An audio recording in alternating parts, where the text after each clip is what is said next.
Ladies and gentlemen, welcome to another episode of the Beginner's Mind series. I'd like to begin with this quote by the author of Think and Grow Rich, Wallace D. Wattles, who said, the very best thing you can do for the whole world is to make the most of yourself.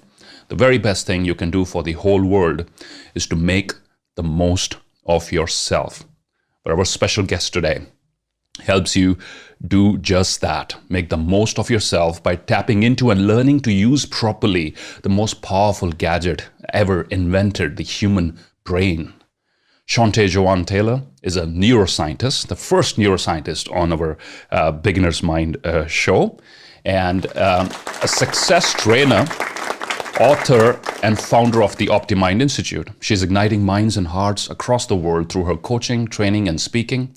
Shonté has shared the stage with success experts like Jack Canfield, transformed minds at TEDx, and is part of the Forbes Coaching Council.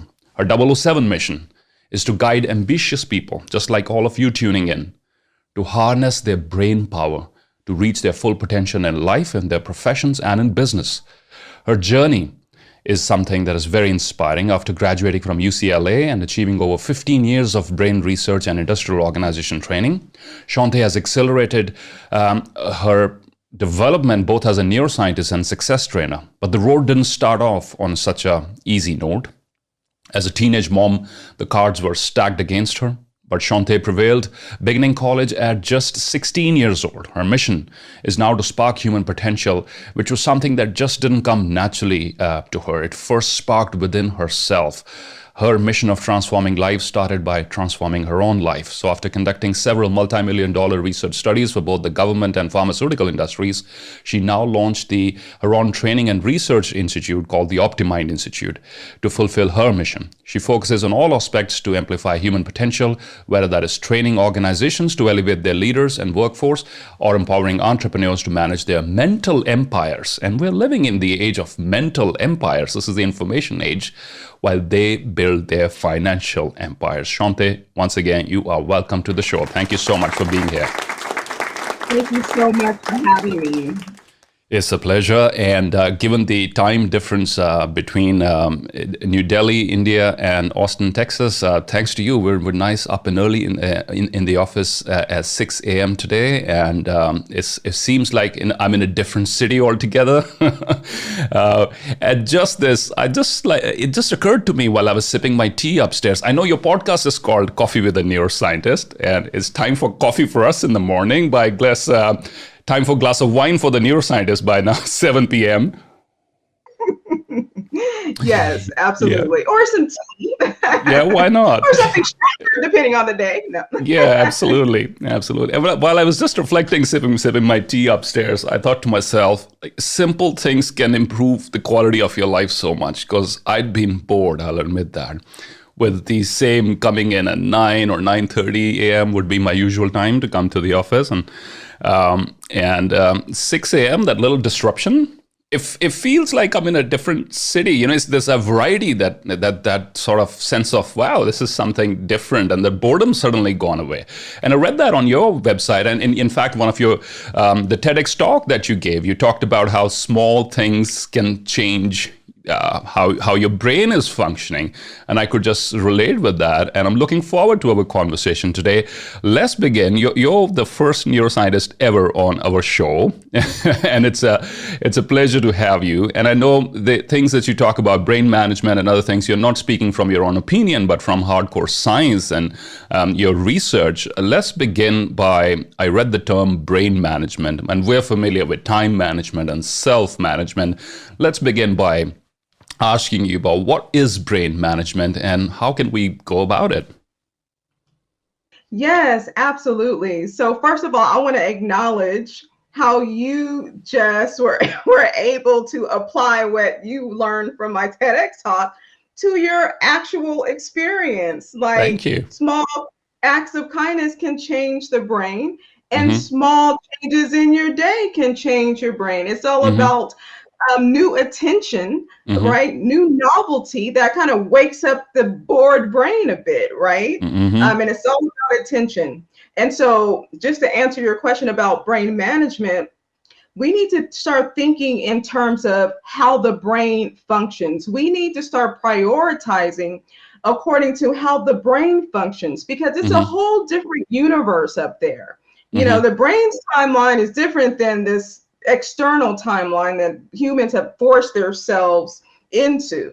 Mm-hmm. Okay. And so when I talk about brain management, and I'm talking about modern times when we Yep. are doing a lot of like intellectual things, as you Uh-huh. stated earlier, Yep. right? We're trying to get to the next level of ourselves and the highest level of ourselves. We're Mm-hmm. doing more thinking and activating our what's called our prefrontal cortex, which is Mm-hmm. that modern region, the Mm-hmm. most advanced region behind our eyeballs, right? That's is responsible for our executive functioning and looking forward, looking ahead, looking at trends, willpower, focus, Mm-hmm. warding off distractions, and managing those lower parts of the brain. So Okay. when we are intentionally going throughout our day, like, there's some routine things we have to do, right? That doesn't Indeed. really take up a lot of mental energy, right? We know Mm-hmm. we don't have to think about where to put our foot down when we get from bed, right? Right. We can just walk. We do that naturally. We know how to brush our teeth. We don't have to think about that. It's on habit mode, right? Mm-hmm. We already have the neural networks for it. The brain doesn't have to do too much. But then when you get into the office, right, maybe Mm-hmm. you need to write an article. Maybe you need to get prepared for an interview. So you need to read, the background of the person you're about to Right. interview, right? Sure. Now you're using your higher brain, your Mm-hmm. prefrontal cortex. I like to call it the CEO part of your brain. Oh, that's where the And CEO is. Okay. yes, yeah, I love Mm-hmm. using different terms so I can make sure people are able to get it and resonate with it so that they can start infusing this terminology and this idea of brain science in their own everyday lives. Definitely. Definitely. So, brain management means you are doing your most important work that Mm-hmm. requires your CEO brain, because Mm-hmm. that CEO brain, it requires a lot of attention, and attention Mm-hmm. is energy. So Mm-hmm. it uses up the most energy relative to the different parts of the other parts of the brain. Right. Okay, our brains, just a couple of brain facts for our Mm-hmm. people out there. Mm-hmm. Our brains are only 3 pounds, okay, but it uses up 20% of the total body energy, That's okay, why I and eat that's so only much. That's why I'm eating all the time. Yeah. So, yes. I mean, right? It's doing a lot of work. It's 100 billion brain cells there up you go. there. Next time somebody points that out, I know it's my brain using up all the calories, right? There you go. There you go. At least Right. 20%, right? And then when you're doing conscious, intentional work, important work, you're Mm-hmm. using it up even faster. So Right. your prefrontal cortex, your CEO, you have this window. I'm sure people have heard of the Pomodoro Mm-hmm. system, where you work for 60 to 90 minutes, right, at a Right. time. Well, there's Mm-hmm. science behind that. There's brain science behind that. If you are able to see a graph of the glucose usage while you're doing a task that requires your CEO brain, you would see a decline along that time frame from 60 to 90 minutes. And Mm-hmm. then that's when you might start experiencing a loss of focus, because Mm-hmm. your CEO is no longer able to keep your focus and ward off the distractions. Right. So there's not enough glucose to do it anymore. And Mm-hmm. you may see yourself create more mistakes and maybe have a little anxiety. And so Happens when I'm that's shopping in an expensive mall. After, after a couple of hours of those mental decision makings, which either me or my wife is making, and the repercussions of which I have to bear, right? So at don't times, even get me started on the female brain and what we have to think about in a day. right. But just to wrap that up, Mm-hmm. we need to be doing our most important work and prioritize around our CEO brain, our prefrontal cortex, so we can Yeah. make sure we're doing our most important work. That's very important what you just said about there are certain things that our brain is comfortable doing. It's so used to, we don't have to think about it. We are on autopilot. And there are certain things, especially when we step outside the comfort zone, is when we feel we are stretched and we feel a little anxious. But that's when the growth is happening, right? As I interpret from what you just said, that's when new neural networks are being created. And I quote, I read this book, Stumbling on Happiness by Dan Gilbert. And he said about this, he said, people are the happiest when they're appropriately challenged, chasing goals that are difficult but not out of reach. And I think that resonates with what you just said. This whole thing, and I'm so thankful to technology, Shonté, that we, back in 2020 when the lockdowns happened and there was a huge amount of disruption in what I used to do for a living. I used to travel, speak at conferences across the world. A lot of my time was spent away from the office, speaking to people in person. And then the lockdowns happened, and we came up with the idea of launching this podcast, this video interview series, and we had to learn the technology along the way, which was not something I was used to, which is not my domain, right? And I noticed something very interesting in the process, that the first few times of managing, especially delivering virtual keynotes when you have an audience of a few hundred or even 1,000 joining from different parts of the world, there's a lot at stake, a lot of preparation has gone into it, that there was a huge amount of the same rush that I used to feel before going on stage in person. I would feel the same feelings, the same, and I would feel refreshed, and I would feel that feeling, it's me again, I'm back being me again, right? As opposed to feeling lost or, what am I doing here, et cetera, et cetera. So those very things which made me uncomfortable at that point of time. And we didn't have to do this. I could have just maybe alternatively started writing or doing other things. We didn't have to learn the technology. We didn't have to reach out to thought leaders like yourself across the world and do this interview series. But we decided to, and now, fast forward 12 months, it's become like second nature. I didn't know I could actually listen. I didn't know I had this, being a professional speaker, to keep your mouth shut and listen unconditionally to the opinion of another expert. That is something I developed along the way. So thank you so much for saying that. My next question to you, Shonté, is about, have you noticed any recent trends that have negatively impacted how people's ability to tap into their brain power? In terms of technology or social trends, etc. I know social media is one, but have you noticed any other sort of recent technology or social trends that might have had a negative impact on how we tap into our brain power?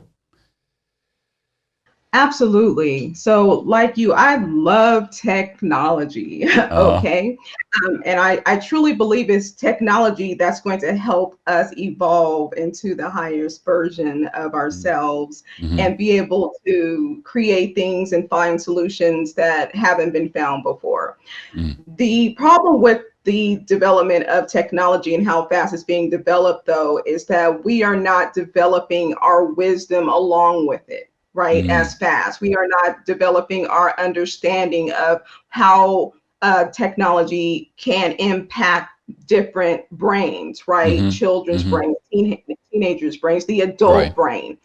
This is the first time in our history where we've had so many distractions, right? Technology is all around us. We kind of seen a glimpse of what was possible in Back to the Future Part 2. I don't know if you ever watched that, where they went to the future, which I was waiting for all that stuff. But now that we're kind of in it, right? We have our phones, right, that are always giving us some kind of information, stimulation, right? And we can, from the time we wake up to the time we go to bed, right? And so our brain is just always on, right? And people have not developed the habits or the intentionality of turning it off, right? And so we're always in a state of stimulation. That means we're always in a state of using of glucose, right? And being in alert mode, right? And so that's activating the instinctive brain, the threat brain, the fear brain sometimes, because we're always on alert. We got to pay attention. Why do we need to pay attention? So we're literally rewiring our whole nervous system to be on alert because we don't know how to manage the technology around us. Sure. So that's one of the major impacts that you believe is that we need to learn to manage well. And I believe, as you rightly said, technology in itself is not good or bad. It's how you use it. It's how you manage it. Being connected and have the ability to connect, whether it's team members or people or relatives across the world, anytime, free of cost in most cases, is a blessing. Think about it. But if you overdo it, it's the art of self-management, brain management, as you like to call it. Now, I quote from your website. You said that stepping outside your comfort zone, ability to pursue new adventures, professions, etc., is 90% brain management, and just 10% learning a new skill, taking action, or holding yourself accountable. So two questions have come to my mind. One is, I've heard a lot of motivational speakers talk about this. We are only using 10% of our available brain power.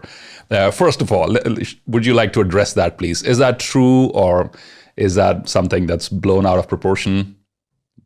That is categorically false. Okay. First of all, right. The person who came up with that, there wasn't even neuroimaging back then, right? Right. He just kind of pulled it out of his hat. And I think that was around 1950s or something. But from brain imaging, we know that when we are just thinking, when we're having this conversation, we're activating so much more than 10% of our brain. It's like if you were to look from space to Earth, you'll see the whole Earth is being active, right? Storms over there, cloud movement over there, you'll see lights and monuments if they're big enough. So our brain is globally activated because just talking, right? I have to use different parts of my brain. And with you, even though you're listening, you still have to interpret what I'm saying. The sounds have to come in and go to the auditory cortex, right? So we're using multiple parts of our brain. Now, where he may have modified what he said about only using 10% of our brain, we really only understand 10% of our brain. So we use more than 10% of our brain, but our understanding of the brain, we're still in our baby stages. But what we know so far about the brain is enough to start to move the needle back in the right direction when it comes to how we treat each other, empathy, compassion, not losing our focus because of all the distractions and the technology, because that's a huge negative impact also with the distractions, right? We lose more focus, right?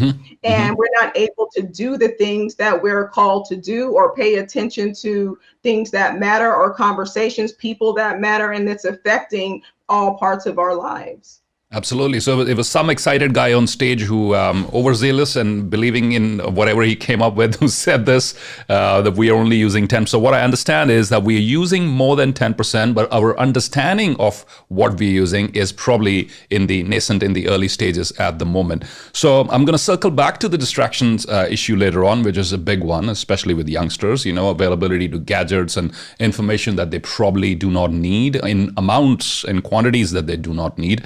But let's first go dive a little bit deeper into the statement which I read on your website. 90% stepping into something new, moving outside your comfort zone is 90% brain management, and the rest is learning, taking action, and accountability. So so how do I use this 90% in my favor, which most people might not even be consciously aware about it. They might just be running programs that society gave them, or parents gave them, or well-intentioned teachers or education system gave them. And those programs might well be outdated, but they're running on autopilot. And 10% is my intentionality, is my, I'm taking action, I'm attending the classes, I'm being a diligent student, I'm holding myself accountable, I have a to-do list.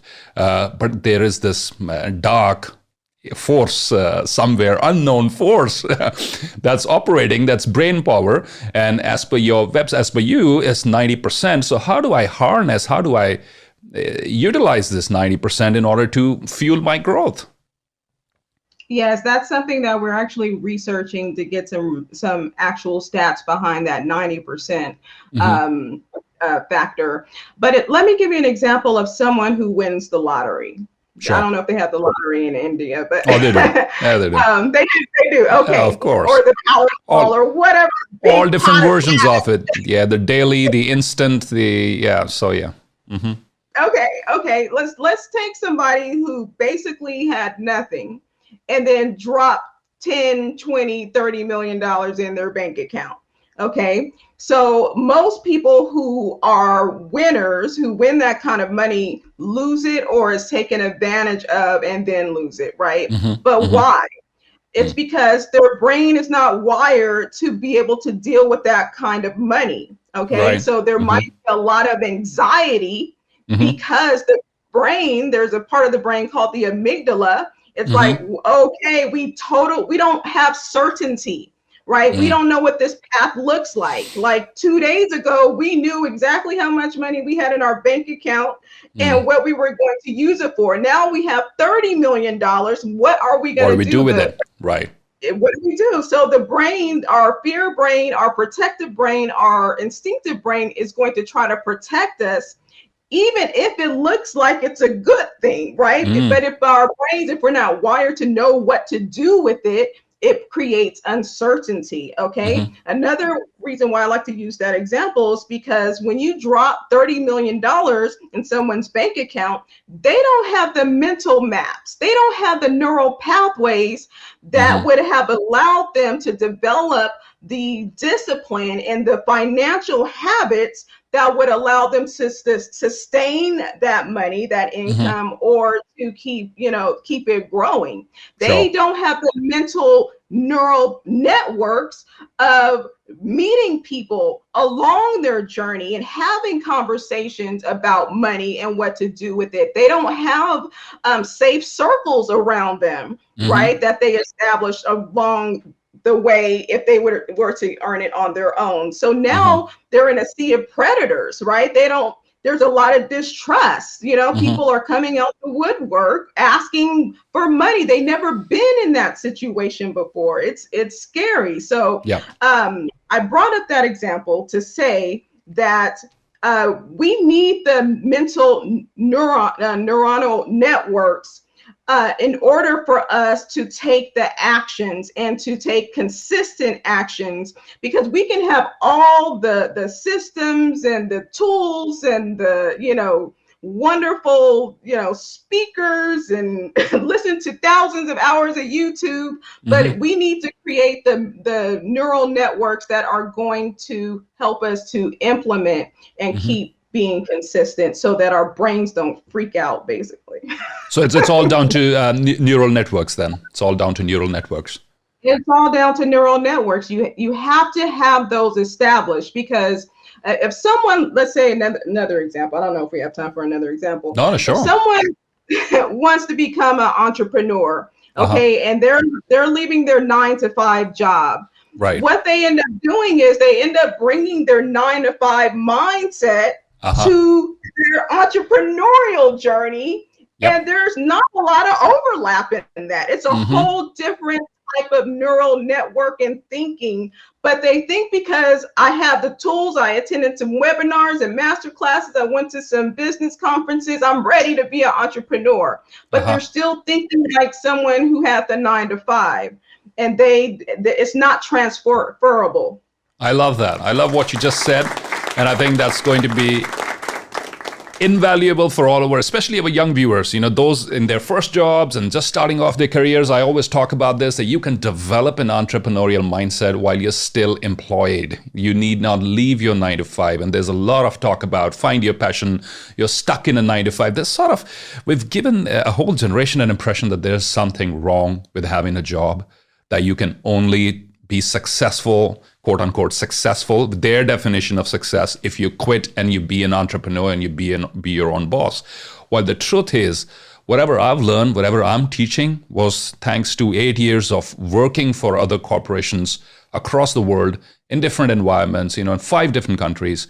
And that's made me who I am today. I would not have had the exposure, the experience, the skills that I have today if I wouldn't be in that setup that is now, we've sort of portrayed it in a very negative light at this point of time, that you can only discover your passion if you quit the 9 to 5. And the key here is not the environment, but the choices that you're making. If you're working with an entrepreneurial mindset, if you're operating at your job today with a perspective that how would I run it if this would be my own business, if this would be my own cafe, if this would be my own spa or my own training service instead of working for my boss, would I make different decisions? Will I show up at a different time? Will I have a better attitude and things like that? If I adopt all of those things, as you rightly said, then my transition is easier, because then you have what you just pointed out, the neural networks to fall back upon, or the habits to fall back upon, which is no, thank you for bringing that up, because a lot of them just a lot of people live under the misconception that just attending a short-term program can immediately sort of rewire your neuron system. So what tips, Shonté, would you like to offer to people who are in a situation of some major life change at the moment, whether it's and they haven't had a lot of opportunity to evaluate this networks and their habits, they're not consciously aware about them, but they are facing an imminent and major change, whether it be profession, whether it's a format, relocating to a different country, learning a new language. There's something huge coming up. How should people prepare themselves as far as the 90% is concerned? Yes, absolutely. So people need to understand that any kind of growth is going to feel some kind of discomfort, right? Uncomfortable. But it's just your brain trying to protect you, right? Because it's not really certain of where you're going to go next, right? If you do decide to go to become an entrepreneur or apply for that job.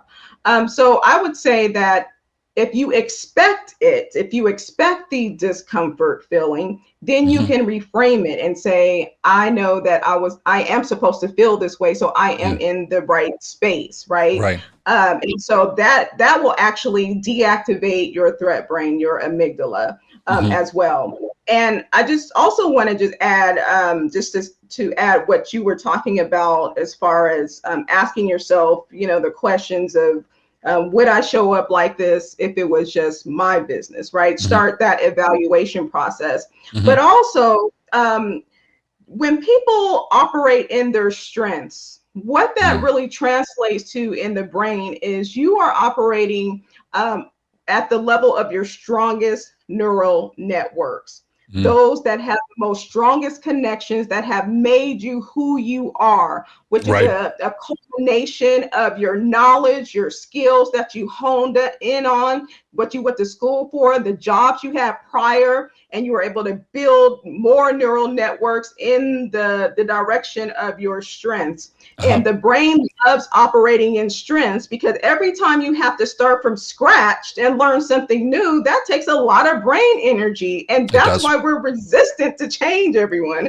Sure. But if you can identify your strengths and operate from there and hone in on those, build on your existing expertise and knowledge base, your brain is going to light up, and you'll have the clarity of what you need to do next.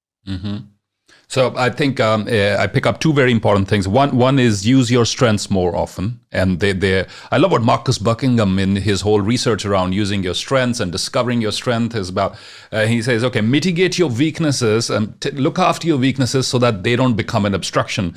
But it's your strengths that are going to take you places. So discover, hone, nurture your strengths, because as you rightly said, they light up all different parts of your brain. And in my language, you feel you again, it feels natural to me. This is me, right? This is what I do best. And you capitalize on that. And the second part is about lowering expectations, right? If I'm correct, because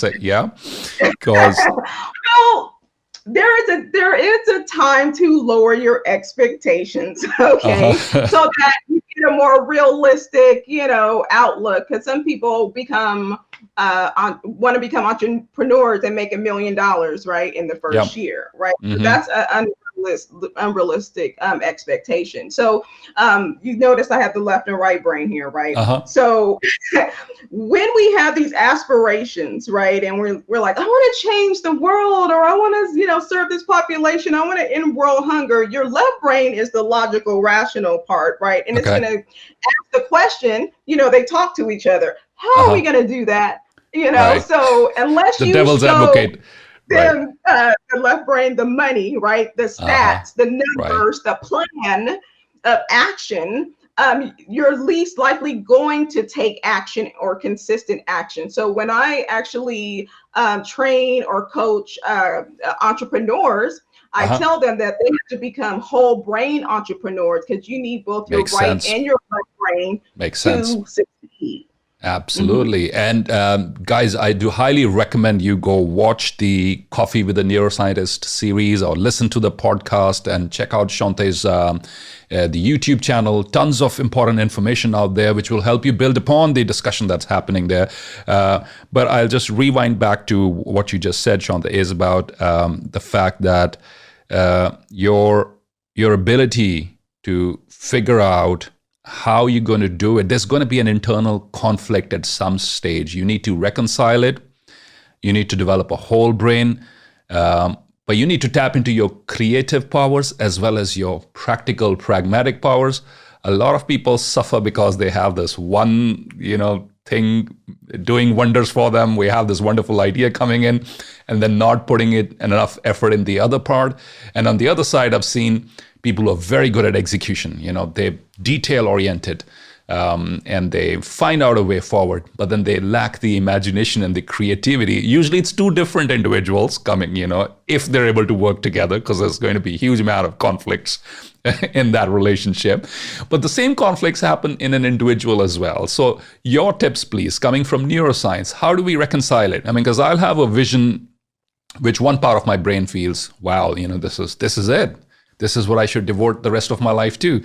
And then, as you rightly said, the other brains, the devil's advocate, is going to come up with certain logic. It's just like the chief financial officer of the company coming up to the R&D department, say, okay, great innovation, how are we going to finance it? How are we going to make money? How will we market it?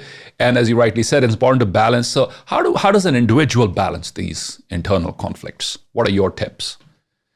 Yeah, absolutely. And I think we just shared it. It is be more mindful about your other half, right? Mm-hmm. So make sure that if you're more right brain, that means you're more emotional, you're more intuitive, you're more imaginative, you're more creative. Just know that you need to bring in some more evidence that you're moving forward. Your left brain needs to know that it's actually working. Your plan is working. So it needs numbers, it neast tangible data to ensure you get to your goals. Or if you don't have the left brain on board, you're least likely going to be able to achieve your goals. And we have another type of battle in our brain between the prefrontal cortex and our instinctive brains, right? Okay. Our emotional brain, we have a whole emotional brain that has that amygdala that's going to, kick up when there's fear or uncertainty. But if you learn to manage your prefrontal cortex, that more modern part of the brain that's supposed to manage the different parts of the lower brain, then there's going to be a better coordination between the brain. Between the brain parts. And there's another type of battle that happens in our mind, which is our higher mind and our physical brain. So in the science world, we define the mind as an entity that directs the flow of information and energy in the physical brain. Okay. So our higher selves are always trying to communicate with this physical experience and send downloads and send intuitive nudges and say, hey, pay attention to this, talk to this person, be calm, be quiet, listen. And we don't always listen, right? Or do what you love. Go after, that feeling that you're having. And don't hold back, right? So there's all these dynamics, all these battles that are going on within us. But the more we understand about our brain and our mind, the more we can start to coordinate and open up those portals between left and right brain, prefrontal cortex and lower part, and then, of course, the mind and the physical brain. It sounds like an eternal battleground in there, right? Yeah.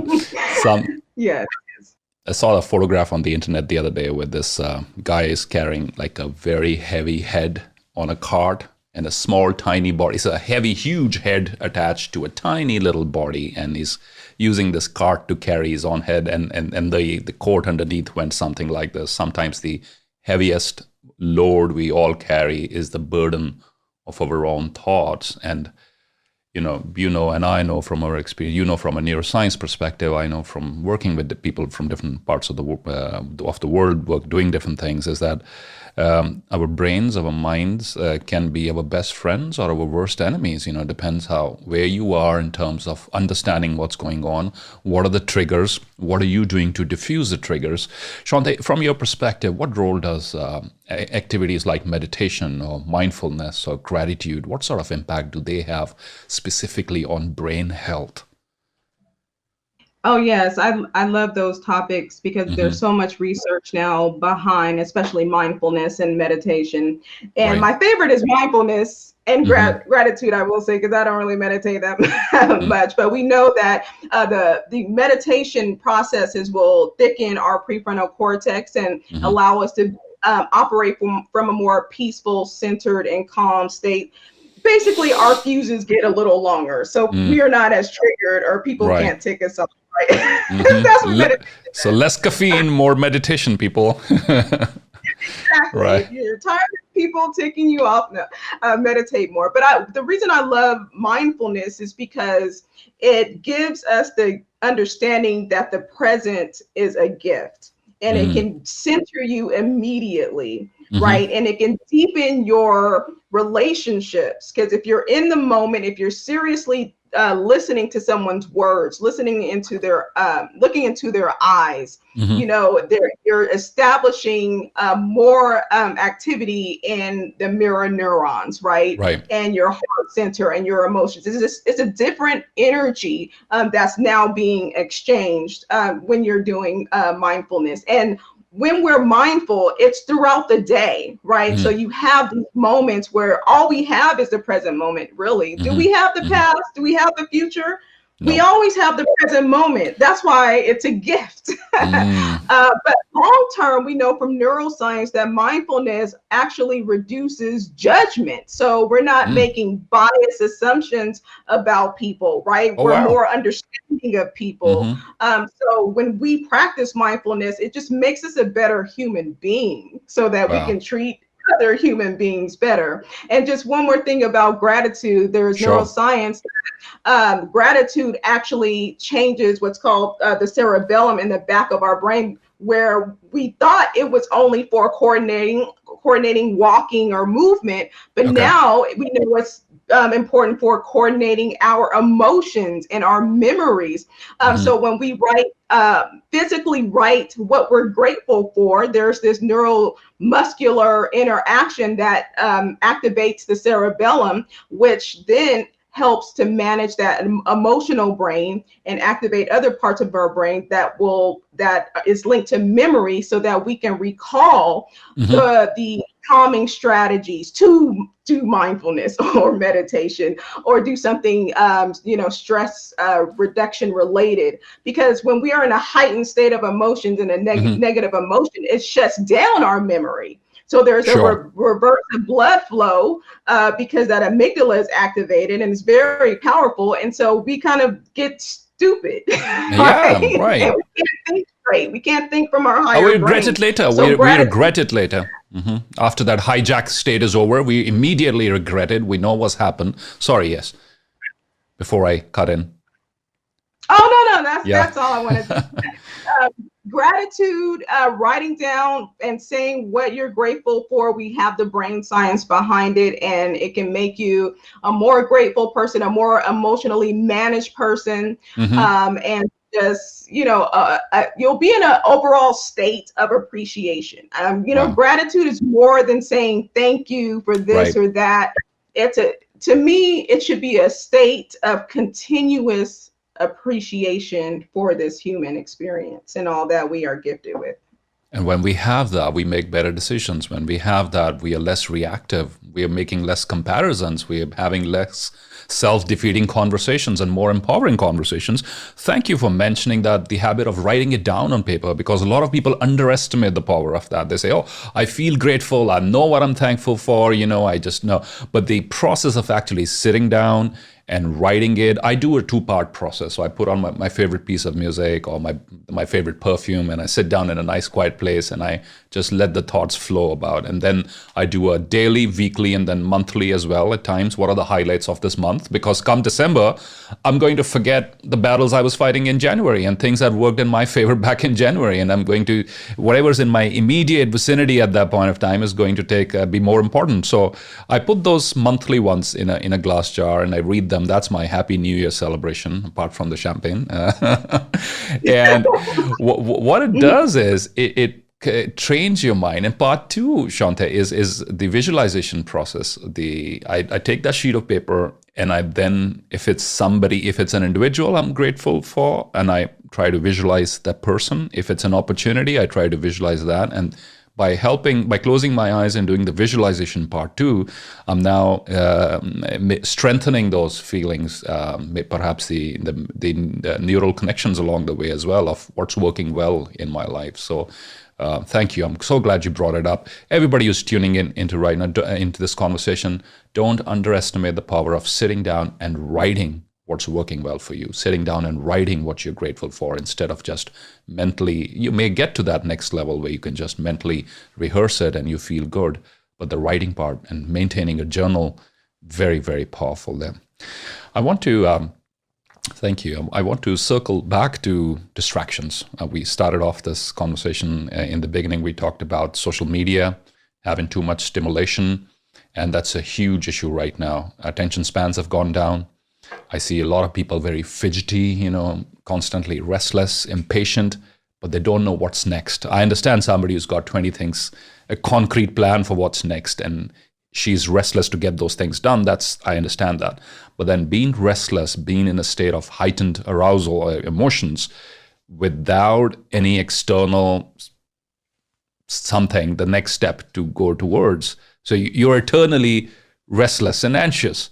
And social media perhaps is playing a role. So what do we do from a neuroscience perspective to calm that down, to do deep work, what Carl Newport talks about, go deeper into what we're doing and create better results for ourselves and our families? I'm going to go back to strengths. Mm-hmm. Because once we start really honing in on our strengths, we get clarity on our purpose, right, and what we can do with our unique expertise, gifts, and talents. Mm-hmm. And that means that our mental pathways are going to be curated and kind of give us the focus and the compass to mm-hmm. be able to direct where our attention needs to go. And sure. What I like to do with my clients is to have them create a mission statement, okay. Right? Mm-hmm. Because a mission statement is going to be that overarching compass for you, mm-hmm. so that you know where to put your attention to. There's actually a study that was done in Neuroscience where this couple, they got the Nobel Science Prize for it, I think it was a few years ago, where they were able to actually locate the GPS system within the rat's brain. Okay. And so what they were able to determine from these studies was that the rat learned to be more efficient the more determined it was, the more purposeful it was, and the speed at which it desired to get to that result, right? Okay. So that's like with us, the more we understand about where we want to go, the more we understand about what we are able to do almost innately, almost intuitively, right? Because we honed in on it for so many years, and we use that energy to reach our goals. Then we're going to be naturally guided by our internal GPS system to get to the next level. I love that. Yeah. Thank you. I love that. This is the clarity on where you want to go next. So that was a rat's experiment that they had. So how did they activate that was a rat experiment? I'm sorry? That was the conclusion of the rat's experiment, the intentionality of where they wanted to go? Yes, the intentionality, but also the speed was important. So the speed at which they wanted to get to that goal. So they started timing, the rats that didn't have the chocolate versus had the chocolate. So there was a motivation, right, that allowed the rats to go after their goals faster and more systematically. They got smarter and smarter on how they designed their path to get to their goal. So it's very important for us to have a why, for us to find a purpose, to have a mission, because that's all going to help us get focused on where we need to put our time and energy. So the thing about the brain is resistant to change, right? Because of the uncertainty, right? Because of the uncertainty of what's going to happen. The uncertainty, and it takes a lot of mental energy and fuel to create stuff from scratch, to create mental networks from scratch. But if you have more of an intention, if you have a goal, if you have a mission, then you're not going to spend 10 hours playing Wordle or Wordle, whatever that new game is, right? Or you're not going to mindlessly scroll. Right. Yeah. You have a mission, you have things to do. So your intuition is now guiding you on what you need to focus on, what action steps you need to take, so that you can ensure you get to your mission faster and more completely. You know what? That's my number one takeaway right there from our entire conversation. Very powerful, and I can completely relate with it. If rats can do it, we can do it too, and we'll probably. Mean, we got the old prefrontal cortex here, right? We got bigger, more powerful brains than rats do. That's my takeaway number one. So if they can do it, we can do it too. We just need to find out where we headed to, and then chocolate always does the trick, as you mentioned in the. And I use chocolate in my client sessions, just metaphorically, right? Oh, you do? Like, okay. What is your chocolate, right? What is your motivation for, helping certain people or writing that book, right? So we do that inner work. And I know it's easy to say, just turn off your phone or just create, download an app to tell you to get off, but those things really don't work, not long-term. So we need to make long-term inner changes in the brain so that we can have those long-term behaviors that will lead us away from those things that are distracting us and keeping us really from our purpose, right? And from our why. The long-term behaviors, as you rightly said, that's the key here, the long-term behaviors. And, circling back to this whole issue about technology, we need to know where to draw the line, to have an app to do stuff and then have another app to prevent you from going online. That's like I don't know who said this, but this is very powerful. Men will become the tools of their tools. Way back in the 1800s, some philosopher said this. Human beings will become the tools of their tools, and that's who we are today. If we are not intentional about using this, we're becoming the tools of our tools, which means we're not controlling the technology anymore. We wake up mindlessly. First thing you do is pick up the phone, and we need to be more mindful in those things. I've been doing this breathing exercises for mindfulness in my keynotes at work, etc. And I discovered there's a multi-million-dollar app out there, by a few of them, which help you just do that. They remind you to breathe in, and the circle completes, and then hold, and then breathe out. Now, some guy made $1 million from what I was using for several years, or what ancient sages or practitioners of yoga and others have been using for several thousand years, for that matter.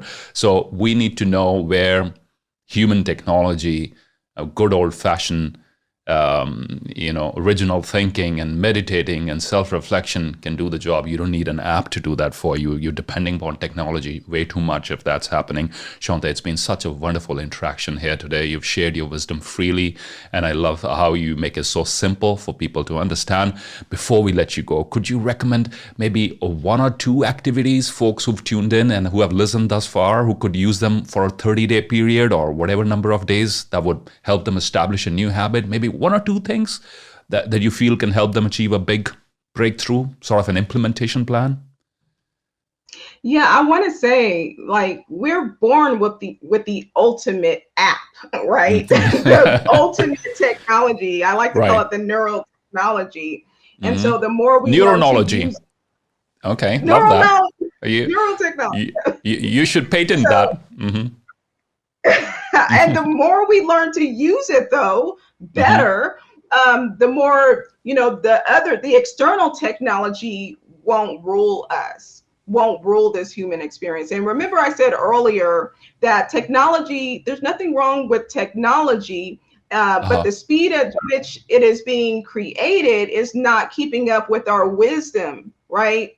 And our integrity as we are building all this technology. So we need to build that understanding and wisdom along with technology. And so what I would say for the next 30 days, I'm going to say it again.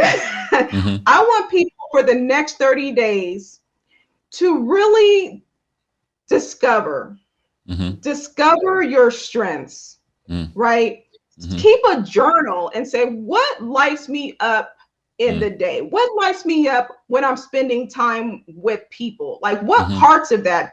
Maybe having a conversation doesn't light you up, but maybe listening lights you up. So our strengths are so intertwined in our daily lives and our daily professions that they have become like ignored, right? Because we're not being intentional about our strengths. But I just want to say, it may take some time to tease out because there's so many neural networks, that are intertwined, hiding our genius, hiding our strengths. But your brain is always talking to you. It's always giving you information. So if you're lighting up when you are writing, right? And maybe you're writing on a specific topic, that is a strength. Not everybody loves to write, right? So that's why I say for 30 days, uncover your strengths, uncover your genius, and then hone in on that for the rest of your life. I mean, because I can give you, okay, everybody needs 7 to 9 hours of sleep. Here's some things to eat for 30 days. But if you don't establish the mental foundation of who you are and what your strengths are, you're just adding more stuff to do, right? Adding more tasks to do, adding more shoulds or can'ts, right? And so you'll end up on the hamster wheel, failing at losing weight or building better relationships because you're missing what really makes you and focus on your strengths instead of, your weaknesses. That's beautiful. Thank you. I'm going against the grain a bit because, normally neuroscientists, they like to talk about, exactly what you need to do for the brain. But I like people to understand how empowering they can be by going in and strengthening their natural gifts and talents and things that have called to them over the years. There's a reason why we like different subjects. There's a different reason why we love different genres of music, movies. That's what makes us us, right? And that was actually established a long time ago when we were kids, right? Our genes and our environment then carved out those neural pathways that made us who we are, our personality. And then we built on that. We gravitated towards the things that lit us up. So I know there was a question you had about disengagement at work. And I don't think that it's necessarily about people not wanting to work, but they're not using their strengths. You know, they have high hopes of bringing the skill sets and knowledge that they learned in college or trade school, and then it kind of falls flat because now they're not able to activate all the things that they learned that they thought they were going to be able to implement in that job. So if they rekindle that, that's a way to engage employees at work, or have self-engagement, or empower yourself. Find those moments in your job that light you up along your natural neural networks of your strengths and your genius. I like what you said, that until you discover what your strengths are, you're just adding on more things to do, and that will not serve you well, because here's another to-do list, and you haven't discovered the foundation, you haven't strengthened the foundation. I think Carl Jung said, well, until you make the unconscious conscious, it will direct your life, and you will call it fate. And I think what you just said so powerfully relates with that, is about bringing what is already there beneath the surface, unconscious, moments that light you up, moments when you feel, aha, this is me. You feel strong and powerful, and identify it, do more of it, and create the life that you want to. Ladies and gentlemen, this was Shonté Jovan Taylor, neuroscientist, success trainer, author, and founder of OptiMind Institute. Shonté, it's been a pleasure having you here today. Thank you so much for having me, and I hope everyone enjoyed this conversation. I'm looking forward to the insights, the feedback, and questions if you all have as well. Definitely. And I will encourage everybody who's watching or listening to participate, implement, and share this very simple three-step process. Participate in the conversation in the comments section about what are your takeaways, what are the things you're going to implement, create an implementation plan, an action plan. Otherwise, it's just another podcast, just another 1 hour spent on YouTube, and then share, learn with the intention of sharing with other people. That's what drives, that's what internalizes those new information that you acquire. And Shonté, your website and podcasts and books, please, would you like to share with the audience what is the URL they should go to in case they want to connect with you? Yes, absolutely. You can find me anywhere on social media, Instagram, Facebook. I love more because I can show my whole personality. LinkedIn, sometimes on Twitter. I do have a book about Gen X, a manual for the generation of masterminds and lost minds, where I take you through the journey of our challenges as Gen Xers. And your brain, basically. But anyone can learn about their brain and change in the direction that, like you said, empowers them. I don't know what else to add to that, but I will say this last part.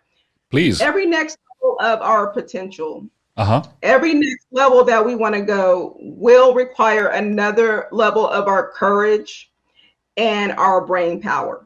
Indeed. And how we use our brain. So it's a continuous journey. And we naturally, as human beings, want to go to the next level. We want to explore how far we can go in this human experience. And I truly believe that understanding the brain and using it intentionally is the next stage of our human evolution. But we need everyone on board to start learning a little bit about their brain, their strengths, and operate in them fully so that we can collectively grow and move towards a better humanity. Wow, that's well said. That's well said. I love the applause. Well, it lights up your face and mine too, as a virtual applause. We're not with the real audience. See how they're learning to hack the mind in order to feel better and acknowledge the good stuff. We need to pat ourselves on our own back every now and then, right? I'll finish with what I read from Martin Luther King Jr.'s statement about the modern times. He said, we're living in an era of guided missiles and misguided men and women. And I think that's so profound. We're living in an era of guided missiles, where missiles can land hit with and destroy with precision, and yet misguided men and women, because they've not learned how to tune into their mind and use their brain to their advantage. And I think that should be mission number one for every human being is to learn the gift that you already have, learn to use it well. Shonté, thank you so much for being here today. It's been a pleasure. Thank you for having me. Thank you. And we will share the links for your website, your podcast, your books, and social media links in the description. And as I said earlier, from those who are watching, 3 things would be really great. If you can participate, implement, and share the information, that would be very helpful. It's a pleasure speaking to you today, Shonté. Thank you.